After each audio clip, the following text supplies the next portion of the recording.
In today's news, we take a look at border restrictions, not just here in the BVI, but all across the world as we manage COVID-19. And the Cuban doctors have been cleared and they're ready to begin medical service. All that and so much more when 284 News returns.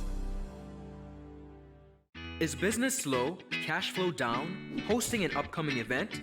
We can help. Advertise with 284 Media and take your business or event to the next level by enhancing your present marketing and messaging strategies. Allow our team of experts to create a personalized ad that sets your business apart from all the rest. This could be your business or event. So, what are you waiting for? Contact our marketing team at 284media at cctbvi.com.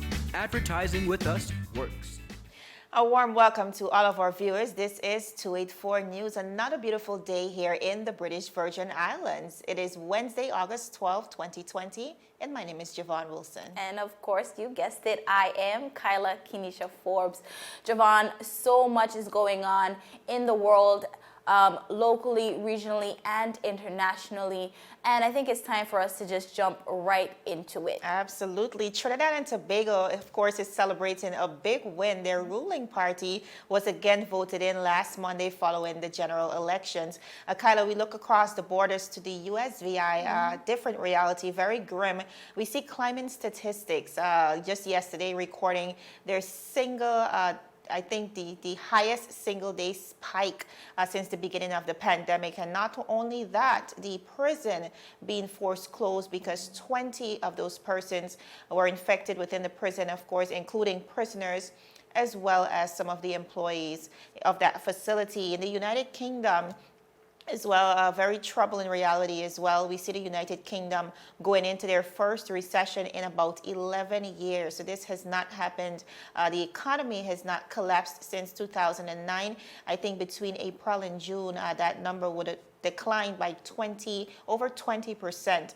And we see the Bank of England saying that this reality might remain the same up until next year. So lots to consider, but nevertheless, Kyla will continue to keep the viewers posted. Most definitely. And on the local scene, as we know, Cuban doctors have landed in our territory and was subjected to the 14-day quarantine. Yes. Well, now that 14 days is up and they have been cleared for service. So they have commenced their medical practice here in the BVI. So we're definitely excited about that, and we'll be getting into that a lot more into the newscast. But also great news for our business community, especially our small businesses. As we know, in the second phase of the economic stimulus, our government made provisions for grants for our small businesses, and that application process is now opened until August 21st. Yes. So if persons have any questions, the Junior Minister of Trade and Economic Development is actually hosting a live question and answer tomorrow at 1 p.m. So definitely go get as much information on that as possible, but all that we will be covering and just giving more information to our viewers. But Javon, we have so much to get into this newscast. Now, Javon, countries across the world have taken various approach as they deal with this COVID-19 era. Of course, as leaders consider their resources, infrastructure, and population, they will decide on a way forward. Today, we will examine some countries within the region and even countries internationally. But right here in the BVI, our leaders have been trying their best to isolate the virus and eliminate it completely from our community at any cost. Now, before case number 9, which was announced on the 1st of August, the BVI went 77 days without any signs of COVID-19 within our shores. Yes, we did experience a slight scare with the Josephine Dyke incident, and Javon, we saw where our government quickly jumped into action and isolated all residents of Josephine Dike from the rest of the BVI. But thankfully, that scare was just a scare. Thank God. But the BVI, just like the rest of the world, continues to grapple with the effects of COVID-19. Now, the Premier of the Virgin Islands, Honorable Andrew A. Foy, said in a live press conference which was held on Sunday, he said, and I quote, "While we all will agree that material things have their place, we all can also agree that human life is most precious above all material things. For us, each life matters and every life must matter. That is why our government cannot afford to take unnecessary risk that can lead to our loved ones getting sick or worse, dying. We cannot take unnecessary risks that can cause our medical facilities to become overburdened. And we cannot take unnecessary risk that can trigger another complete lockdown. An internal assessment has shown that if we end up in another territory-wide lockdown, the money that we have to reboot the economy will have to be used instead for social support. And when that is over, we will not have any money left to reboot the economy. So we are walking on a very fine line. It is a tightrope. It might not seem so at the moment because we are able to move around and to conduct some of our business activities." He further stated in his address that persons are calling for the rapid reopening of borders here in the BVI. Javon, some persons are asking, why can't persons test before coming to the BVI? Or why can't persons quarantine upon arrival? Persons have been suggesting different ways in which the BVI can reopen their borders while trying to keep the residents of the BVI safe. But Premier Foy explained his concerns with both of those factors, with rapid testing and the expense attached with quarantining measures.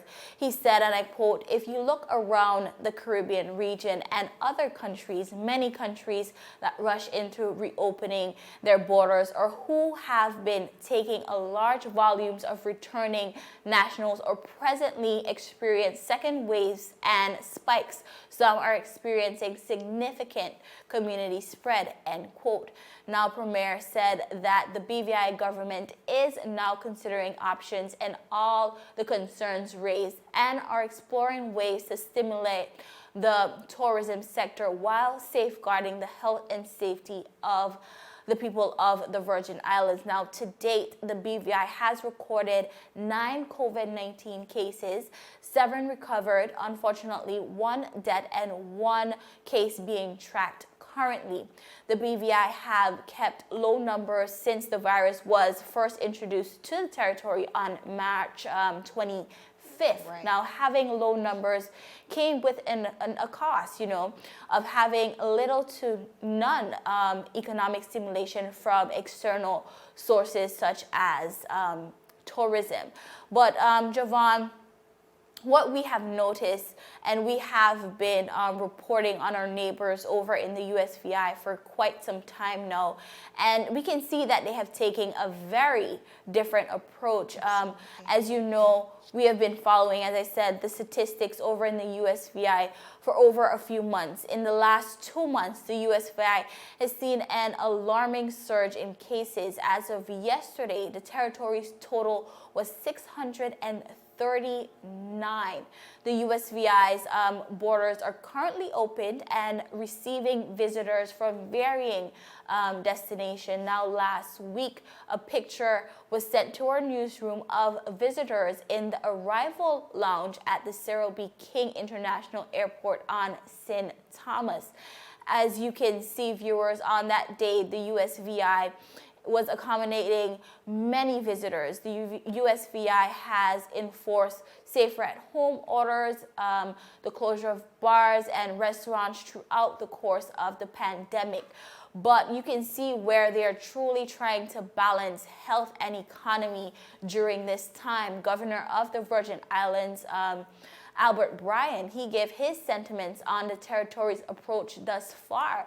Mr. Bryan has spoken about a strategy shift that would keep the USVI open while managing the number of COVID-19 cases through successful hospitalization and release of patients. He said, and I quote, "At the end of the day, Albert Bryan himself makes the decision on whether we're going to open or close, not anyone else, one man." And I think we've done a great job of being able to keep it open and keep people healthy. Yes, we have a lot of cases, but the problem isn't the cases. The problem is dying. So we have the facilities and continue to grow our facilities in terms of treating people and making sure that they come out alive. Of the new strategy shift, the governor continued to say, and I quote, "That shift comes as a result of, remember, when we started doing this, we thought we would be done by summer and then we would be okay. The realization that it's not going to end anytime soon, even if we get a vaccine, we still have another year at least, and coronavirus is going to be around for years. So the most important thing is being able to manage your hospitals and being able to make sure that people stay alive." To date, as we mentioned, the territory has recorded 639 cases and unfortunately 9 deaths. Although the territory has seen their numbers rapidly rising, the territory has also recorded an outstanding recovery rate as well. So Javon, we see different approaches here, Yes. even right across the waters. And when it's all said and done, it really comes down to health versus economy. And I couldn't agree with you more on that statement, Kyla. You're absolutely right. Very different management styles indeed, but it's quite a hard balance to strike as we look across, not just in the region, but across the world as leaders grapple with the reality and having to make those tough decisions. And it's quite troubling, a troubling situation right there in the USVI. Again, of course, they have remained open due to federal laws being a U.S. territory, but we see mounting consequences as a result of them not being able to necessarily manage that risk to the best of their abilities. Just yesterday, like we mentioned, not only did they record the highest single-day spike, but also they were forced to lock down the prison after just about 20 persons, including inmates and staff members, would have tested positive for the coronavirus.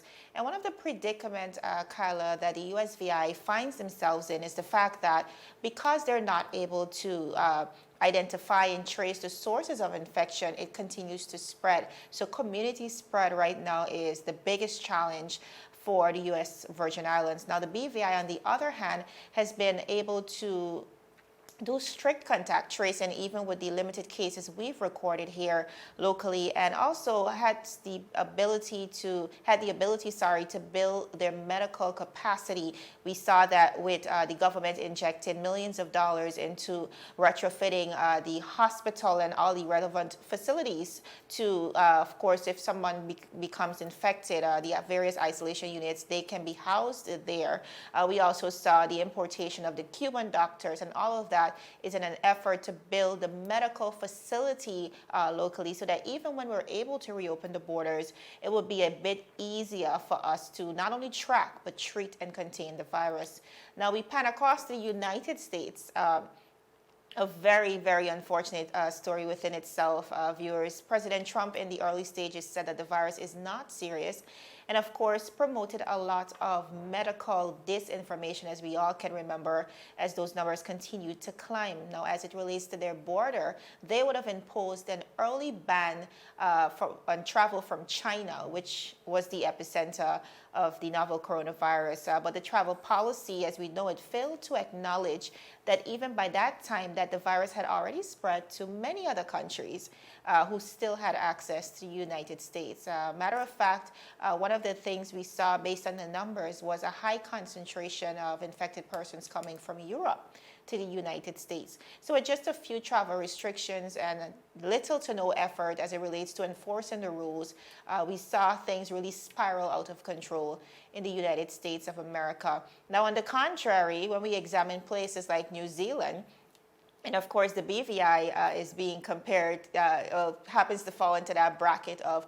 I guess, countries who are really managing the COVID-19 virus as it relates to the health aspect. When we look at New Zealand, which has been looked at again as one of the exemplary example of managing this virus, they firstly would have shut down the borders and managed their internal infections. And this is a country, Kyla, like we mentioned, with over 5 million people who had only 1,500 infections. And I mean, one infection is one too many, but just to think about the numbers and the ratios, 1,500 in comparison to 5 million, I think that's a pretty low number, and unfortunately just about 22 deaths. So they've gotten their numbers down and carefully managing the situation internally. But while even closed off to the outside world, their internal economy is still functional, and that's because their prime minister have decided to reopen fully on the inside. That means schools, that means little to no curfew orders. So bars, schools, restaurants, basically every establishment has a fair opportunity to recoup some of that money economically within that country. And up until Monday, just like the BVI was able to celebrate 77 days without a case of COVID-19, New Zealand, we saw them celebrating 100 days without a new case of COVID-19. And now, viewers, unfortunately, that changed yesterday because the country saw 4 new cases and eventually had to put one of their cities on lockdown. But Kyla, it's very clear, 2 things. Travel restrictions and quarantine were very, very central to the success of not only New Zealand and the British Virgin Islands, but other countries across the world as it relates to controlling the virus. And I just think it's very important for us to acknowledge that every country, Kyla, has struggled when it comes to this virus. Every country has struggled to contain the virus, and every country has made mistakes. Like the Premier often says, it is a fluid situation. A lot of things are changing and developing, and you're balancing that against failing economies and sick people. So it is a hard balance to strike. But even the World Health Organization, which is one of the guiding entities, as we know it, leading the charge of this pandemic, of course, keeping us updated and informed, they would have said that keeping borders closed to halt the spread of COVID-19 is unsustainable. Now, the World Health Organization, the Emergencies Director, Mr. Michael Ryan, said, and I quote, "It is going to be almost impossible for individual countries to keep their borders shut for the foreseeable future," pointing out the fact that economies have to open up, people have to work, and trade has to resume. And Kyle, again, this is very shocking coming from one of the main entities managing the health aspect of this pandemic.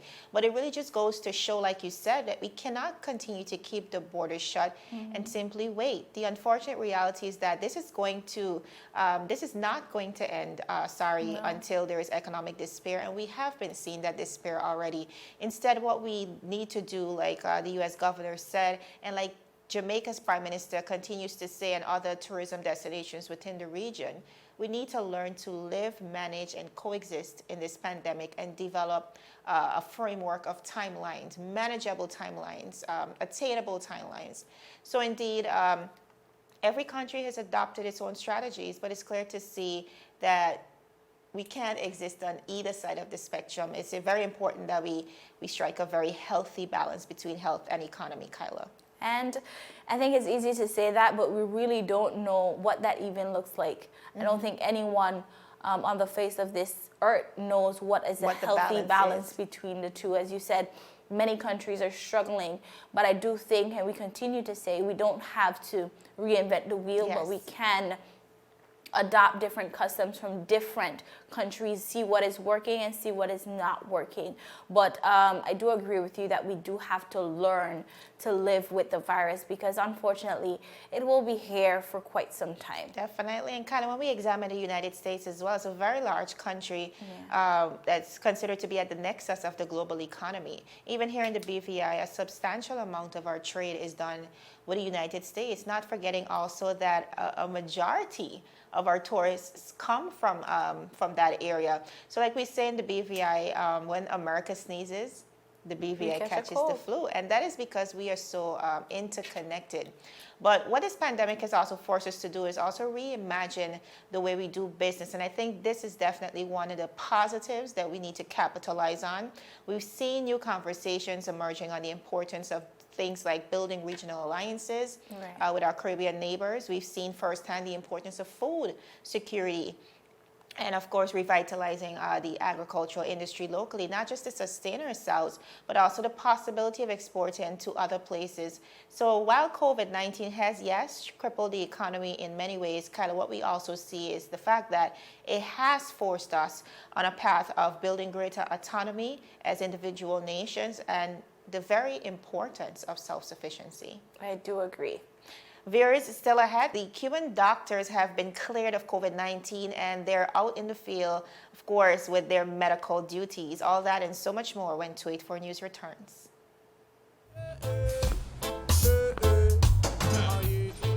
Father Jesus, that line here long like church service. Alright, you enjoy the rest of the day. Next customer line, please. Wait, hold on a second. Yes, Sonny boy, come, yes, Good son. morning. Good morning, Sonny boy. Hold on there. You must have cut fun topic. It's okay, I'll take care of it. What? No man to take care of me. How may I assist you?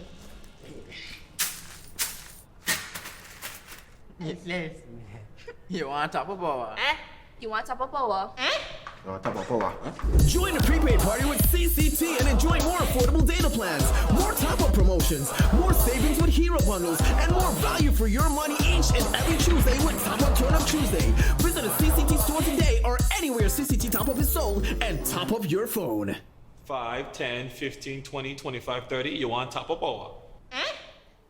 Viewers, welcome back to 284 News now as we were ranting and raving about the team of medical professionals from the Republic of Cuba have commenced their mission having tested negative for COVID-19. The medical team of professionals who arrived in the territory on Saturday, July 25th to assist with providing medical services was quarantined for 14 days as it is a protocol for persons entering the Virgin Islands.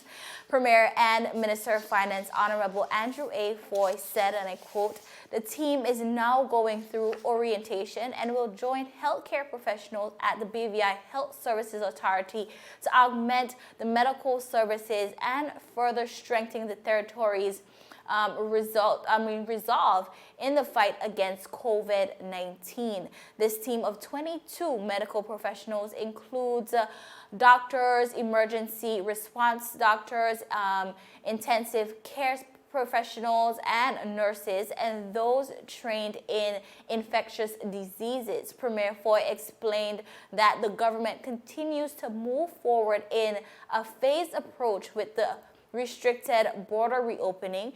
He said, and I quote, "We anticipate that the addition of the medical professionals to the team will assist the territory in opening up with a great sense of confidence in the fact that adequate specialized treatment capacities will now be available in the territory." The Premier said that the Virgin Islands has a long history of referring persons with serious medical conditions overseas for treatment. However, in the COVID-19 era, he said that it is important to rethink that added risk to the BVI patients as they travel abroad for treatment to places where the spread of the disease is on a rise.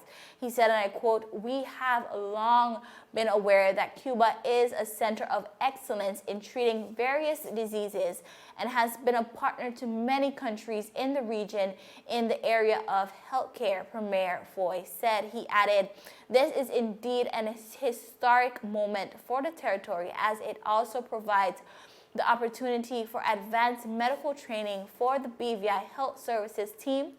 This is an important milestone in the history of the territory, not only in our healthcare, but in our capacity building." And Javon, I cannot agree with him more. we are happy to have them. We welcome them, and we are glad to see that they are safe and they have commenced their duties.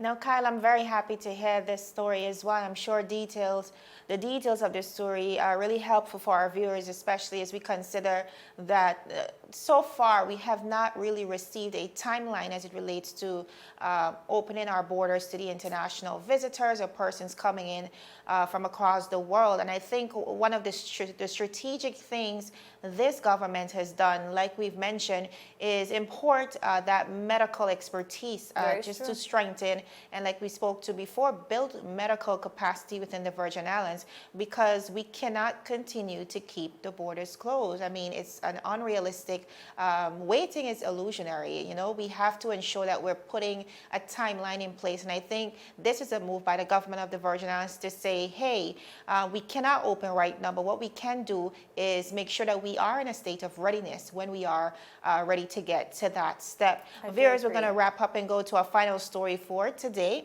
Trinidad and Tobago's ruling party, the People's National Movement Party, has declared victory in a close-run general election where it lost a seat to the opposition, which has said since that it will be contesting the result. Now, the run-up to Monday's ballots was dominated by the government's handling of the coronavirus pandemic, which was largely seen as a complete success, and allegations of corruption that have embroiled several former ministers and a serving MP.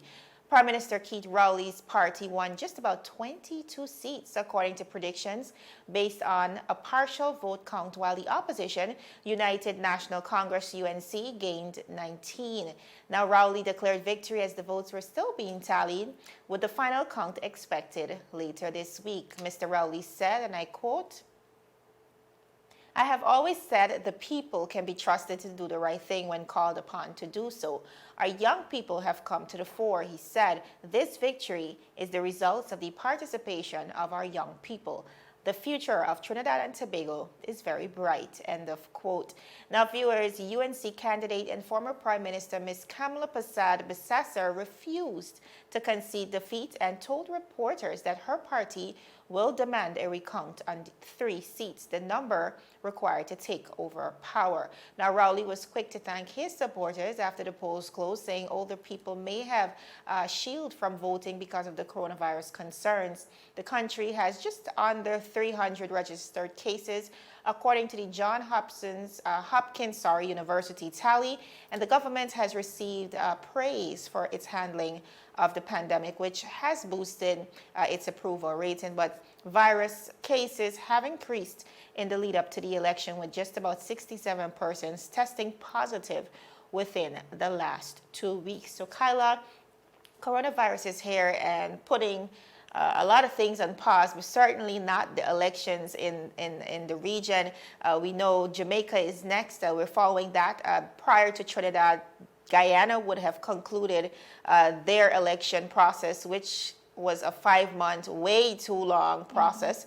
But nevertheless, what we see is regional leaders forging forward with their businesses within their respective jurisdictions. And like we see, even on the international stage, the United States, definitely an election to watch, even as Mr. Joe Biden would have selected Kamala Harris, a beautiful black woman with all the necessary credentials to run as his vice president. So we want to extend congratulations to Trinidad and Tobago, of course, the incumbent party, and wish them all the best, especially in this season where it couldn't be an easy thing to lead. Agreed.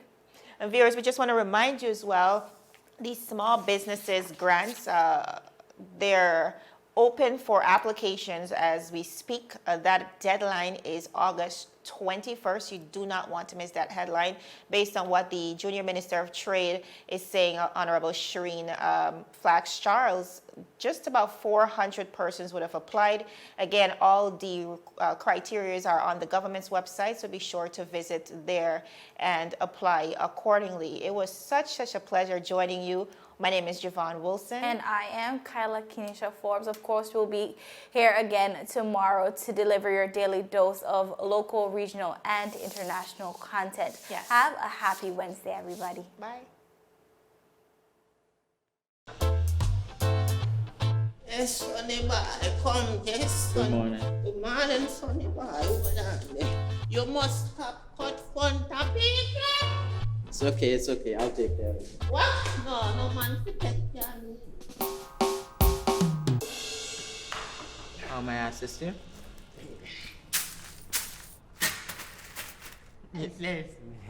You want top of power? You want top of power?